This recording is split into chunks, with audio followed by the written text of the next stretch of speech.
Two microphones. Two microphones. Number one, number one, number one. Number two, number two, number two. SM7B. E835.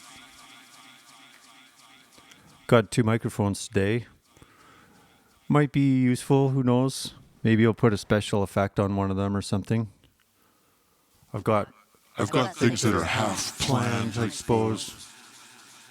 I like to do a bit of planning. Well, I came up with a new idea. This is called 3-sentence reviews. It's where I do movie reviews in 3 sentences exactly. Not 3 sentences or less. Not 4 sentences. 3 sentences.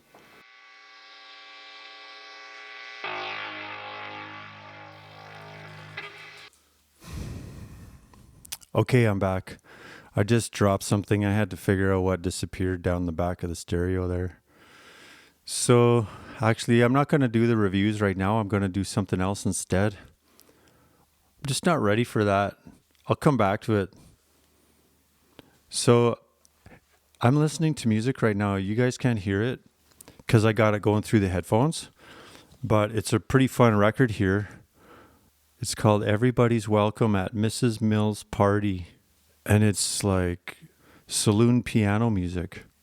It's got songs like Chicago, When You're Smiling, Who Were You With Last Night, Margie, I Cried For You, I Only Have Eyes For You, When Somebody Thinks You're Wonderful, Just a Wee Dioc and Doris. That sounds like it might be Gaelic or something. If you're Irish, come into the parlor. There we go. She's a lassie from Lancashire. I wonder who's kissing her now. In a shanty in an old shanty town. Kiss Me Again. Alexander's Ragtime Band. How You Gonna Keep 'Em Down on the Farm. Bill Bailey, Won't You Please Come Home. Oh, and that's only side 1. So it's actually 6 medleys, right? So in each medley there was 3 tracks or 3 songs. Kind of like every note on the piano has 3 strings. Every string is a medley. Yeah, wow. It's like really enjoyable. It's like from a different time. No technology. There's no drum machines on this. It's just pure piano. And it's from 1963, I just found out. Yeah.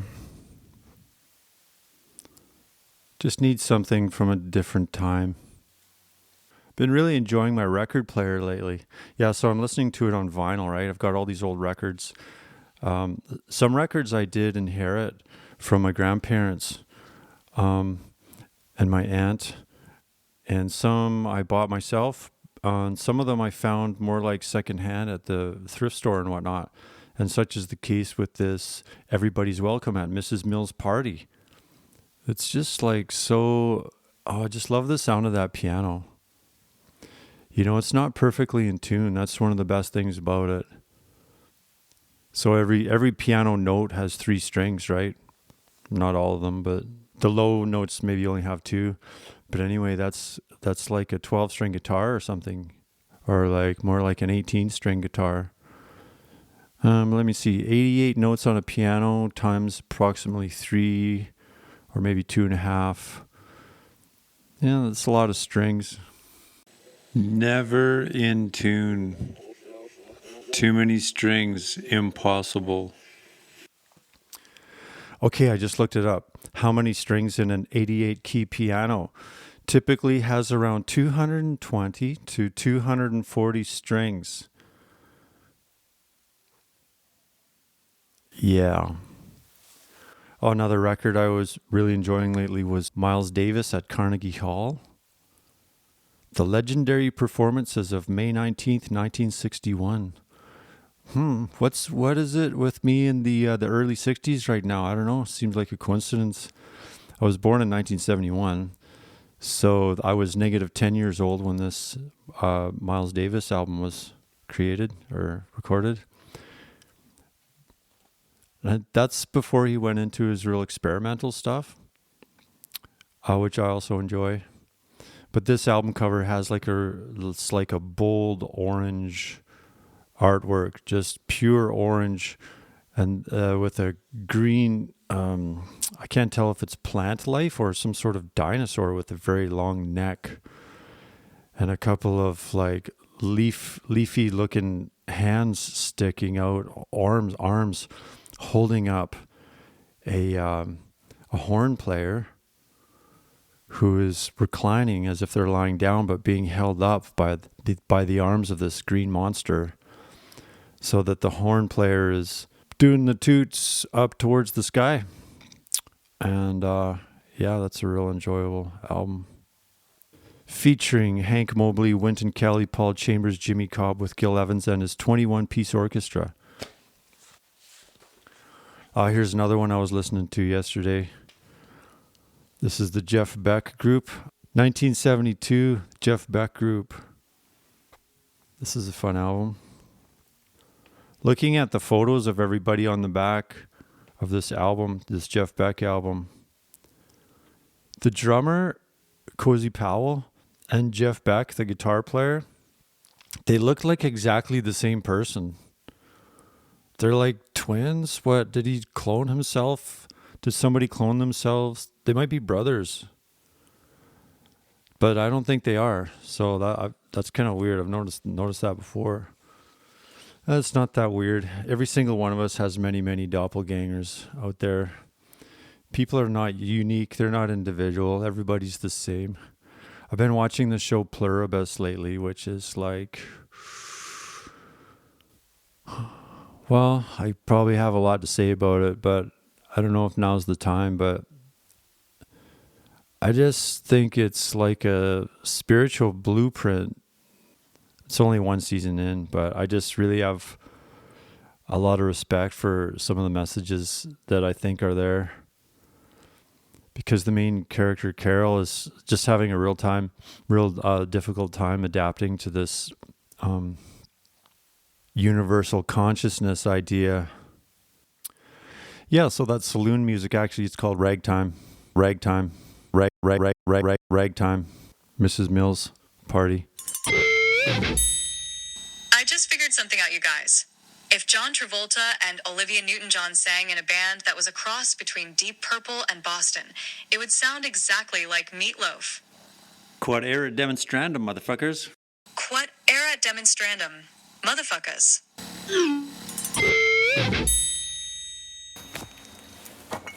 Okay, I think I'm addicted to whipped cream.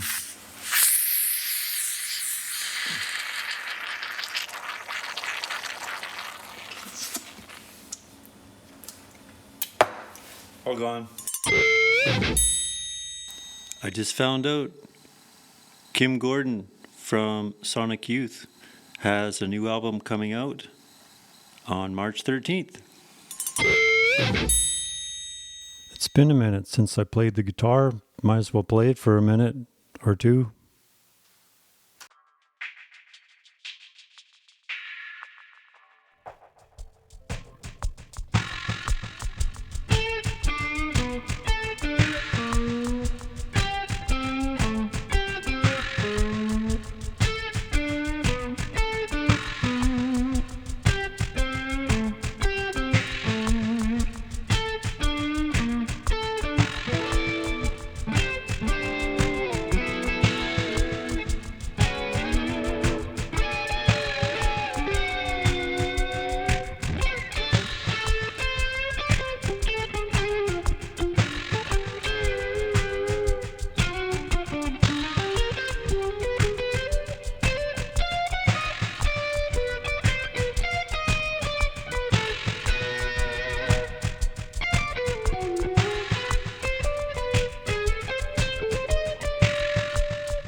That was another Musical Nugget. December 25th, 2025.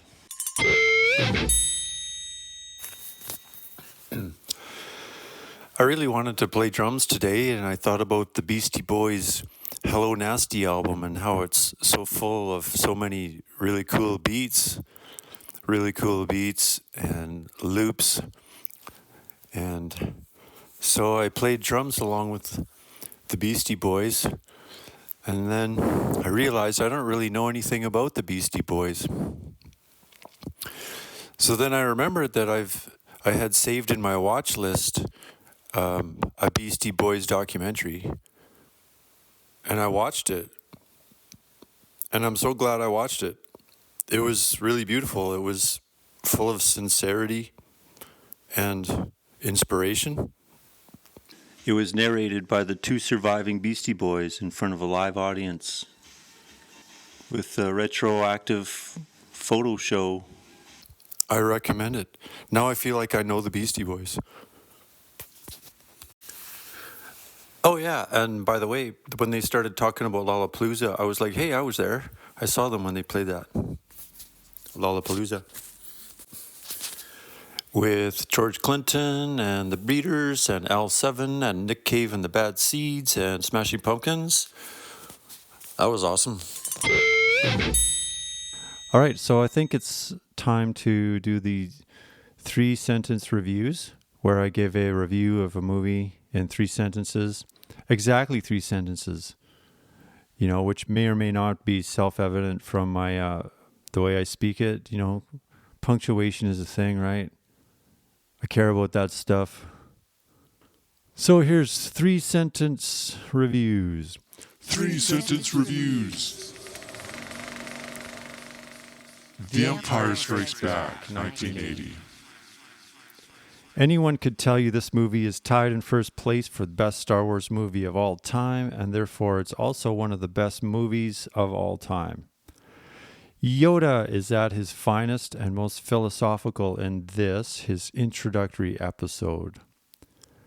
Yoda's line, "Only what you take with you," and the scene from which it derives, is my favorite line from any movie of all time. Westworld with Evan Rachel Wood and Thandie Newton. Westworld has a bunch of my favorite stuff. Robots taking over the world, robots who don't know they're robots, and tough, hot, genius robot chicks beating the crap out of stupid, evil human guys. I've watched season 1 approximately 10 times, season 2 about 6 times, season 3 probably about 5 times, and season 4 about 4 times. Every watching gets better, but one can only dedicate so much time to ingesting visual entertainment. Better Off Ted from 2009. Better Off Ted was a wholesome, clever, goofy, light-hearted little science meets capitalism satire comedy series, which sadly got canceled after only 2 seasons. However, instead of lamenting that unfairness, I choose gratitude by rewatching. Portia de Rossi's character is a rare combination of coldness and spice. Once Upon a Time in Hollywood by Quentin Tarantino. This movie gives me so much soul food, I don't even know where to begin. The 70s aesthetic is a comfort zone time machine for me, as I was born in 1971. This movie also provides flamethrower therapy, and guess what? The smartest character in the movie is only 8 years old, proving that you don't have to be old to be wise. I have to go flip the record. I'll be back. Okay, I found more Honky Tonk Piano. I was looking for a different record, and I found another Honky Tonk Piano record. It's actually literally called Honky Tonk Piano by Del Wood. Happy Days Are Here Again, Lazy River, It Looks Like Rain in Cherry Blossom Lane, Blue Eagle, Where the Blue of the Night Meets the Gold of the Day. I like that. That's a song title. Where the Blue of the Night. 1, 2, 3, 4, 5, 6, 7, 8, 9, 10, 11, 12. That's a 12-word song title.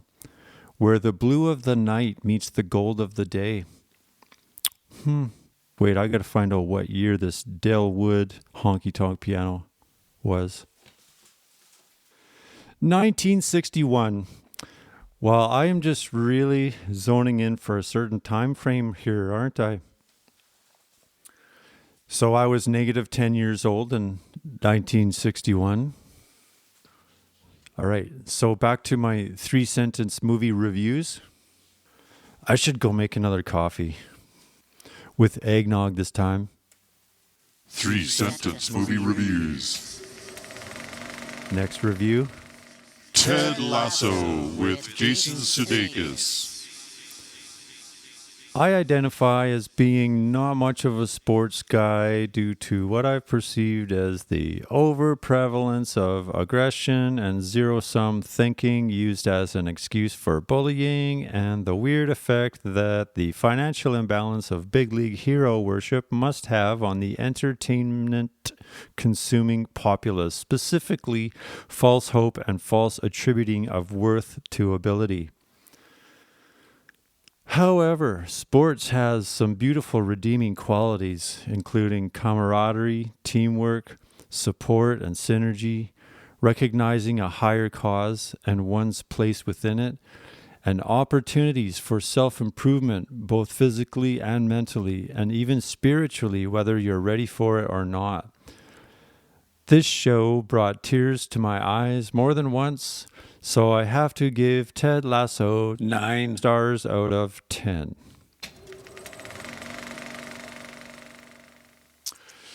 Silver Linings Playbook with Jennifer Lawrence and Bradley Cooper.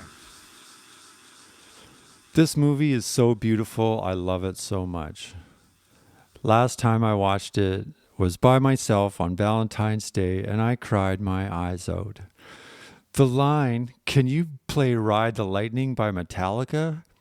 Spoken by Crazy Pat to Crazy Tiffany's bitchy uptight sister, serves among many bonuses towards the securement of my 11 out of 10 rating for this movie. Mother with Jennifer Lawrence and Javier Bardem. This movie epitomizes pure anxiety, which is why I can no longer bring myself to rewatch it. Everyone except Jennifer Lawrence's character is completely unreasonable, and I hate them for the hell they put her through. I rate this movie 10 stars out of 10, even though it's torturous. The Assistant with Julia Garner. Whereas Mother is a pure anxiety movie, The Assistant is pure boredom. And that's not a negative review of the movie either. A movie like this could inspire someone to switch careers before the decades disappear, and it's too late. Mars Attacks, 1996. How does Mars Attacks only have 55% on Rotten Tomatoes? Give me a break. Perfect, legendary, all-star, classic comedy. Last Night in Soho with Diana Rigg, Anya Taylor-Joy, and Thomasin McKenzie. This movie has a glamorous 60s London aesthetic, so yeah, I like it. The third time I watched this, it was in the background while I recorded my slide guitar and blues harp tune called Soho Butterfly Blues almost 4 years ago. This was Diana Rigg's final role, and if you don't know who that is, I forgive you simply because there's really no pressure to have awareness of pop culture. But she's a legend, and she was in The Avengers, which I used to watch as a kid. And here's that song I made. I suppose it expresses my desire to be in a different time. I really enjoyed making it. I hope you like listening to it. It's called Soho Butterfly Blues.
Three-sentence movie reviews.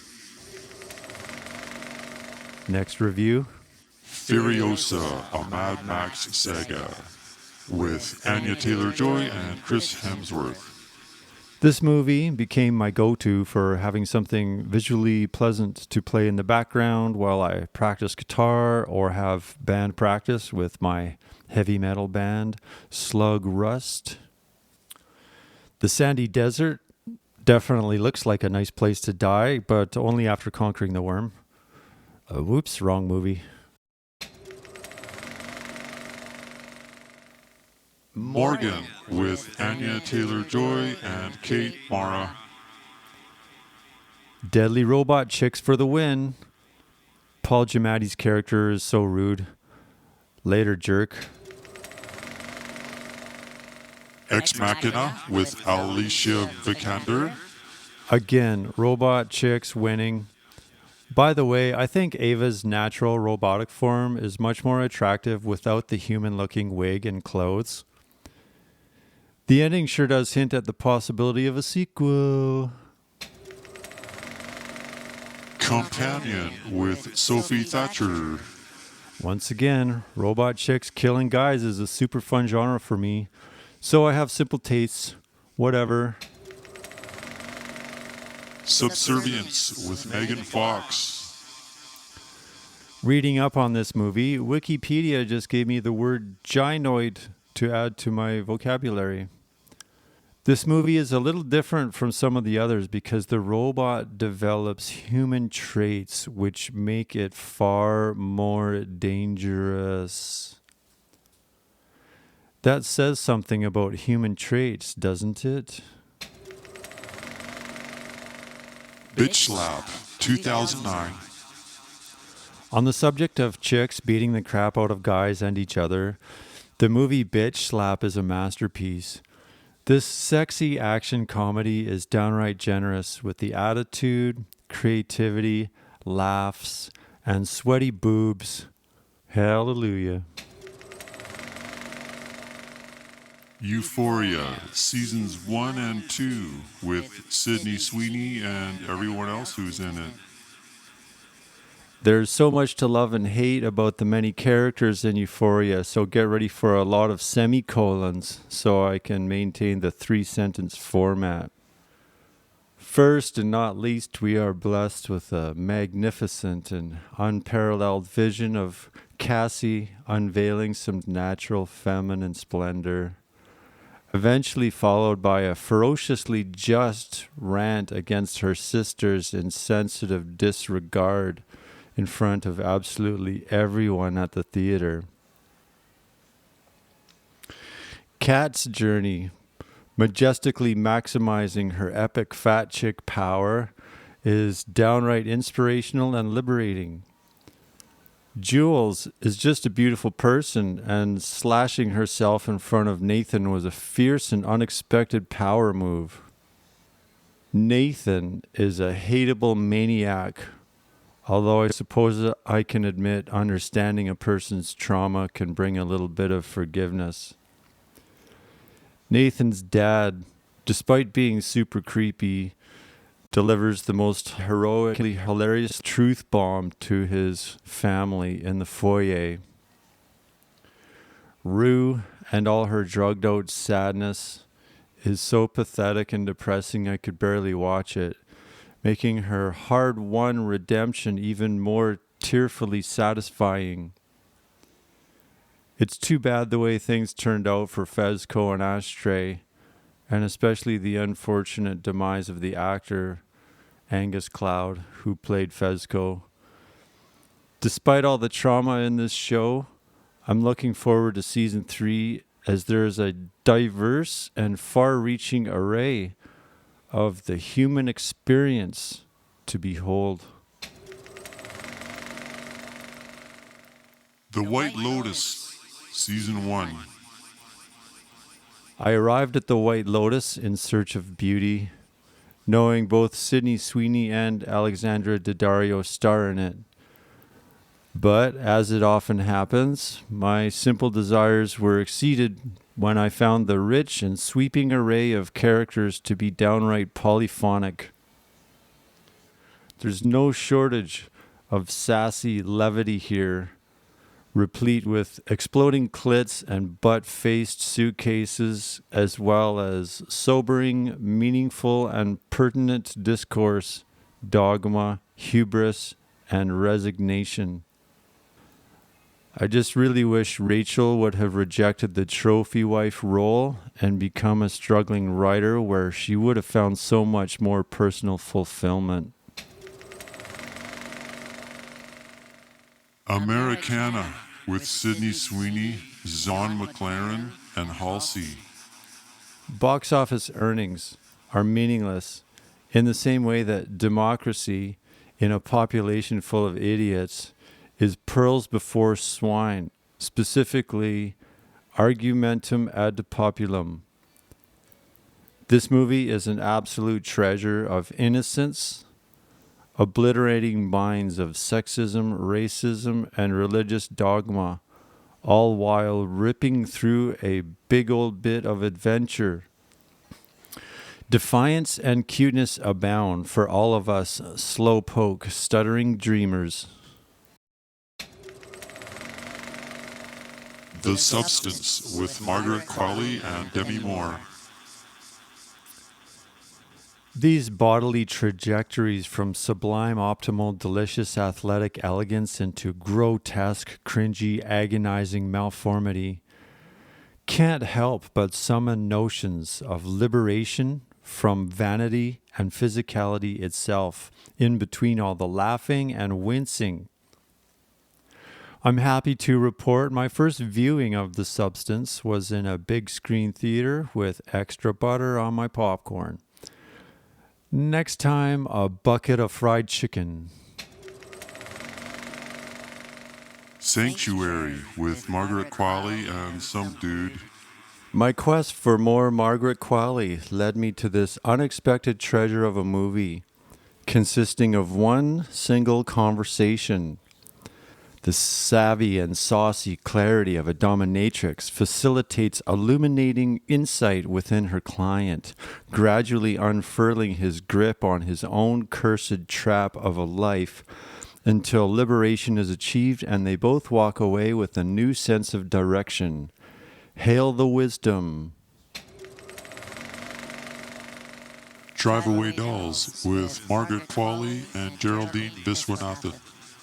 This movie was supposed to be called Drive Away Dykes due to lesbian abundance, but censorship happens. Anyway, I knew this was going to be a good movie when that first guy got stabbed in the neck with a corkscrew. This is a really super fun adventure with a dynamic array of personalities. The House at the End of the Street with Jennifer Lawrence and Elizabeth Shue. Our sassy young lioness and her cougar mom get super sweaty and show off their great genes while smashing the bad guy in the face with the hammer and a few bullets for good measure. What's not to love? Furthermore, this movie also features the line, "Dick hole is the new asshole." Pearl with Mia Goth. When I saw the first movie in the trilogy, I didn't even realize that Mia Goth played two characters, and it took me a while to figure out that Pearl from this second movie is the old lady from the first one. That all just makes the trilogy even more amazing as a phenomenon, but really Pearl stands on its own as a classic, in my opinion. What an incredible and unique character. Her craziness is so fulfilling. We Summon the Darkness with Alexandra Daddario. Set in the 80s metal scene, which is my spiritual home, a bunch of cute chicks murder a bunch of dudes and blame it on Satanists. I thought it was a conspicuous omission that Iron Maiden is not even mentioned, while Ozzy, Randy Rhoads, The Scorpions, Dio, Def Leppard, Metallica, Twisted Sister, Motley Crue, and Motorhead show up in conversation or on clothing. This is definitely one of my top favorite Alexandra Daddario movies. F1 with Brad Pitt, 2025. It's nice to see the wisdom of experience make good effect, and for inflated, empty bravado to acquire real substance. Also, I always wanted to be a race car driver. Racing culture looks great, and I can relate. Pluribus, 2025. I remember feeling super offended the first time I heard the words, "everyone is the same," because individuality is so precious. I've been watching Pluribus, and during tonight's episode, Charm Offensive, I realized this is the most spiritual TV show that's ever existed. It also occurred to me it's a good thing they don't have a sense of humor, because if someone thought of a joke, 7 million people would all laugh at once, and that could be a bit much. Well, that was fun. It's fun to write 3-sentence movie reviews, keeping it short, you know. It's nice to have a limitation, focus. What a thrill. I just got chills up my right arm mostly from singing along with this extremely beautiful song. It's called The Voice by the Moody Blues. I think you should go listen to it and read the lyrics and put it on headphones or something, because the keyboards and everything are super nice. I'm quite happy to report that I have finally decided to use the EQ pedal at the end of my pedal board effect chain. I've been procrastinating about that for several months because reasons such as it doesn't really fit on the pedal board, like it's kind of extra sitting out on the edge, all disorganized. But here's what it sounds like without it.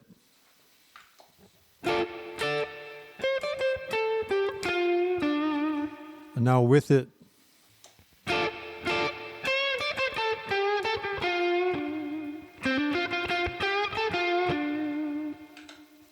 off.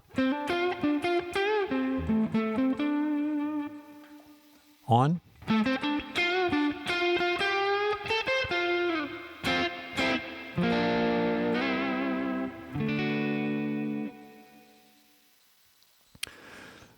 It's the missing piece. It's exactly what I needed. I was frustrated and I just did it. I added it. It needed treble boost. Get rid of some low mids and get some treble boost in there. Happy, happy, joy, joy. Yeah, so once upon a time I had more of a trebly tone. I had a GCM 800 and that had for sure adequate treble.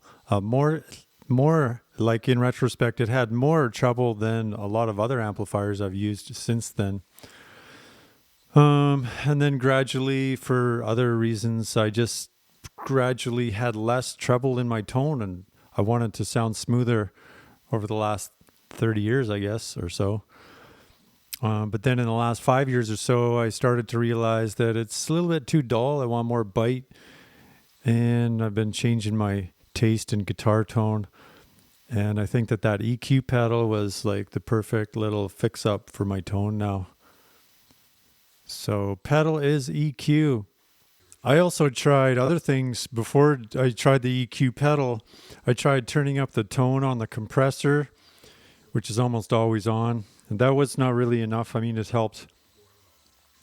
I tried turning up the tone on the tube screamer.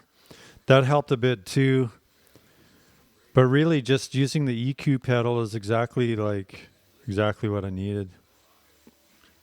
Because it's not just boosting the treble, it's also getting rid of the low mids. Like if I look at my settings here on the pedal, what I did is I got 0, which means not a boost, or you can have plus or minus, right? Or 0 means no change. I've got 0. No change at 100 hertz. That's the lowest frequency. Then at 200, I got a bit of a boost, probably, I don't know, a couple decibels or something.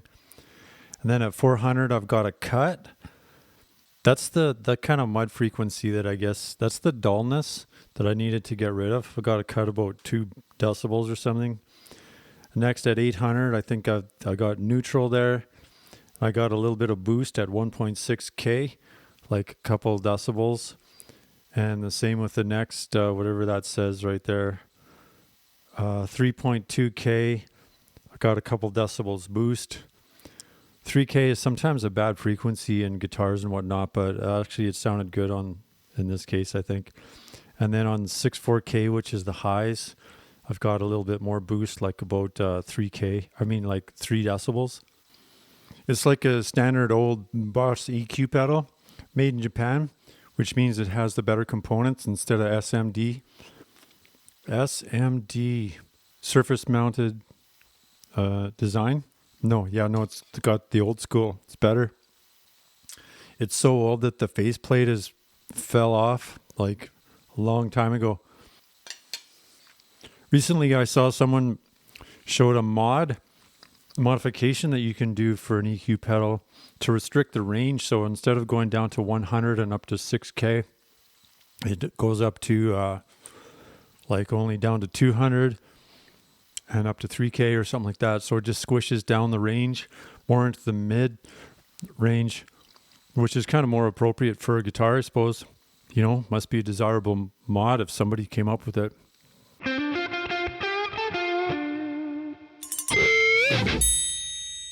Might as well play some more guitar, I guess.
That was another musical nugget. A musical nugget. And I suppose it should have a name, so I'm calling it Birds of a Petal.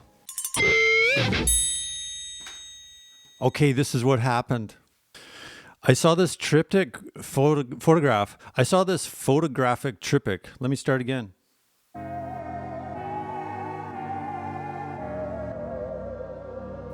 Yesterday, I saw a great little photographic triptych of some supercars, I guess you could say. Amazing sports cars. It was 3 cars. The back end of a Ferrari 512 BB Koenig. Okay, and I looked up Koenig, and that's a modification that makes it wider. Okay, that'll become significant. You'll see. And the second car was a Lamborghini Countach, which is also looking quite wide, the back end. And the third car was, no, I was really surprised by this. I just did more research on it, learned some new things. The third car was called a Cizeta Marauder V16T. Also a photo of the back end, very wide looking car. And I just found out just now that it was co-designed by Cizeta and Giorgio Moroder, who you may recognize as the name of a famous disco record producer. He did that song, I Feel Love by Donna Summer, and a whole bunch of other stuff. Extremely famous, basically credited for inventing European disco. So anyway, that photograph reminded me of something that I learned the day before. And it's this. In human culture, somebody has decided to invent the Church of Adonatology, which literally worships big butts. Okay, so there's the Church of Big Butts. It's called the Church of Adonatology, a neo-pagan religion that celebrates curvaceous women. Although, obviously, as a chick with a small butt, I kind of feel excluded. But that's all right. I'm not going to interrupt their fun. I'll just start my own small butt club. And by the way, catcalling is not very 2026. So maybe you want to just cool it with the horny flute sounds for now.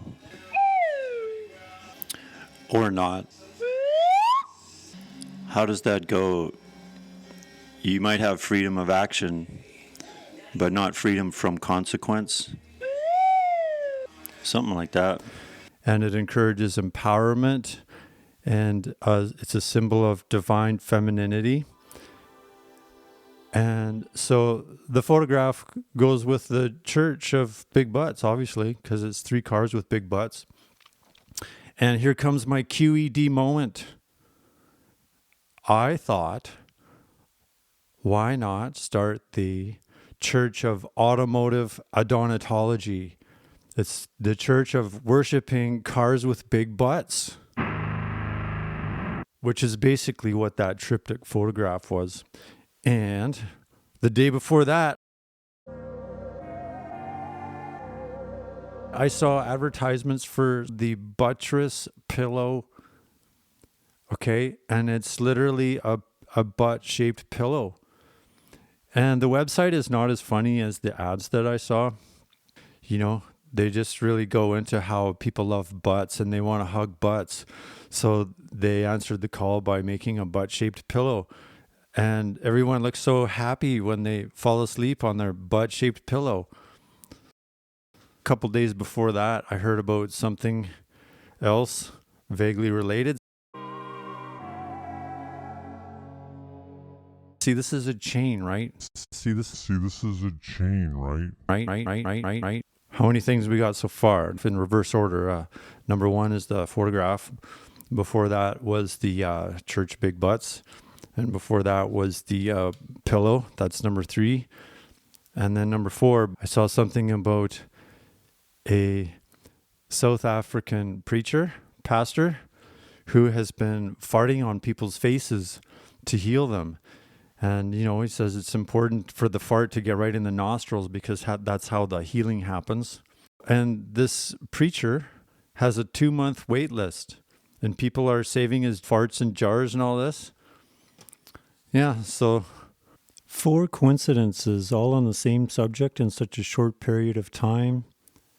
I don't know if that's a conspiracy or just a cosmic coincidence or what's going on. There we go. I just want to remind you that my victory moment was coming up with the idea of the hybrid idea of church, of automotive adonatology, QED.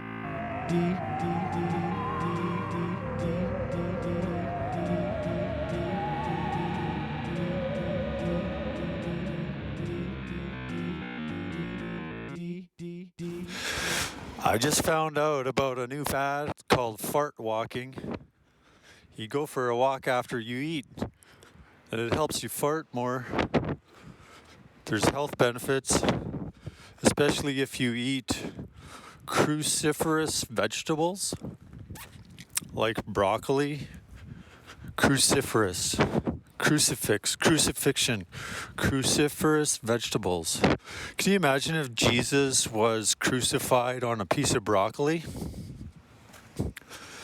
It's a collective, shared, inherited trauma passed down over the last 2026 years. No wonder so many people don't want to eat their broccoli. They're scared. Currently on the vinyl platter record player, Life of Dreams by Crumbsuckers. If you know, you know. So somehow I got thinking about the WOW signal, which was some kind of signal that they found from a telescope back in the 70s. Got everybody thinking it was an alien signal or something. So I asked GPT, WOW signal. Remember the anomalous signal that arrived from space a few decades ago?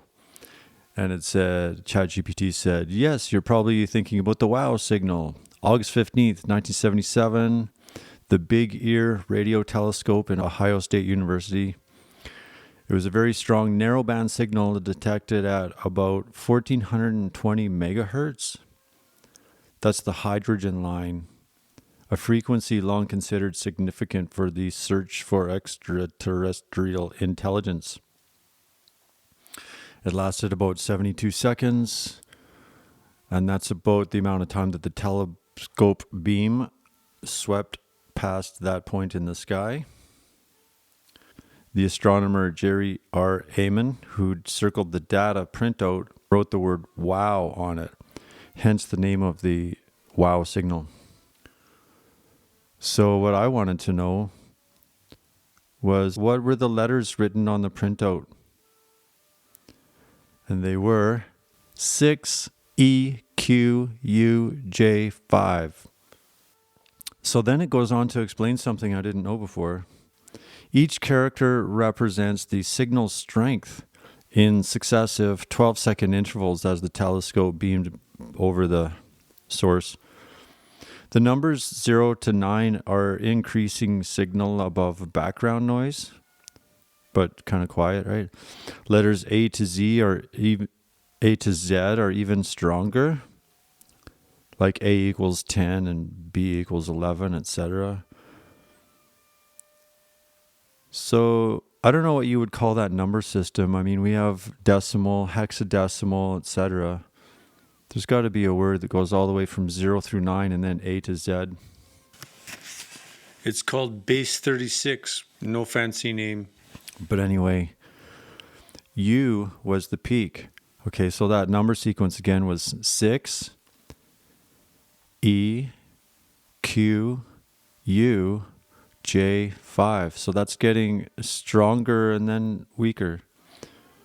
So the sequence 6, E, Q, U, J, 5 describes a smooth rise and fall in intensity. Exactly what you'd expect from a fixed source in space drifting through the telescope's field of view. The clean bell curve shape is one of the reasons the wow signal is still so compelling. So yeah, I was just reading from ChatGPT there. Fun stuff. Glad I asked. Learned something new. But what I was really hoping for is, I thought maybe the letters were like part of a code that was being sent from the aliens. But that seems to be not the case. So that kind of ruins my hope for trying to solve a little puzzle there or something. Don't think it's going to happen. Get ready for vacuum cleaner in stereo.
That was vacuum cleaner in stereo. In Fortnite, there's an emote that you can make your character do. It's called Crowning Achievement. And when you activate it, your character holds up a pillow in their left hand, and a number appears, a golden number floating above the pillow like a trophy. And it counts up 1, 2, 3, 4, 5, 6, 7, 8, 9, 10, 11, 12, 13. Mine is at 13. That's how many times this season that I've gotten a victory royale while holding a crown that I already got from a previous victory, or that I got from taking from a player that got killed in the game who already had one. 13. So that's my crowning achievement number right now is 13. That is a Fibonacci number. And just a few minutes ago, I read something pretty incredible involving the Fibonacci number. Can I tell it? I'm going to try to tell it. I just read it, but I'm not going to read it to you. I'm going to go from memory here. Scientists did an experiment where they blasted a qubit, I think, which has a quantum state, and they blasted it with a laser at a certain rhythm, and that rhythm corresponds to the Fibonacci sequence. 0, 1, 1, 2, 3, 5, 8, 13, 21, etc. 13 is a Fibonacci number, and they blasted it with lasers at the Fibonacci rhythm, and it helped the qubit maintain its quantum state for longer than ever before, 5.5 seconds, which is 4 times longer than usual in that type of situation. So isn't that amazing? Assuming it's true, scientists figured out a way to apply the Fibonacci sequence to quantum stuff. Cool, right? Isn't that cool? It's 2026. That's where we are in the timeline of human achievement and technology and whatnot. Who knows how quickly things are going to change. New paradigms around the corner, I would imagine. Always. It's New Year's Eve. Happy birthday to Jonatham the Tortoise, who was born in 1832, and he's 193 years old today. There you go. Happy birthday, Jonatham the old tortoise. He's the oldest living land animal. I just read something super hilarious. It said that the AI that is being installed into the new Tesla cars, they said that they would run over 999,999,999 children before hurting Elon Musk, their creator. So I guess it's like the billionth child is where the AI would draw the line. That one extra, so it's the billionth child, that's where the AI would draw the line. Very interesting. So if you're the billionth child, then you're in luck. My second favorite oatmeal. It's called Ancient Grain Blend. And I just really like the name of it. And I like the thought that somehow they have these ancient grains and they're ancient. Like, what do they do? Do they get into a time machine? They get into their DeLorean time machine, fire up the flux capacitor and go get some ancient grains. So I look on the back here and it's got 9 little pictures of all the different kinds of grains that it has. Like large flake oats, rye flakes, barley flakes, spelt flakes, kamut flakes, oat bran, millet, flax seed, and quinoa flakes. It's ancient. I trust it. I know a lot of people go for something simpler like steel cut oats, etc. But I just really trust the diversity of having many grains in here. Just in life, I think it's better to have a diverse approach instead of just doing one thing all the time. Too much of one thing, even if it's a good thing, it's going to be like something's missing, you know? So if I get 9 things, if I can get 9 ancient grains out of this oatmeal, I think it's one of the best deals around. Plus it's cheaper than my number 1 favorite oatmeal, which is also pretty cheap considering how long it lasts. But there you go, Ancient Grain Blend. Megadeth. Megadeth released a new album today. Keith Richards' strumming style is like the opposite of James Hetfield. And so I'm in a heavy metal band, Slug Rust. So, you know, the status quo would probably dictate that I should strum more similar to James Hetfield, since, you know, that's Metallica. But actually, well, I do that sometimes, but I actually strum a lot more like Keith Richards a lot of the times. With the pick, like, instead of close to the bridge with palm muting, it's like way over, like by the fretboard. Like my pick is like next to the fretboard, and so I'm just finding pictures of Keith Richards where he's like sticking his elbow way out, and like, I don't know, it's just a cool style. He's got his guitar really low. So that's what I do in Slug Rust. Well, I'm trying to keep this to exactly an hour for some reason, so thanks for listening. Bye-bye. End of podcast episode. Terminating transmission. Goodbye.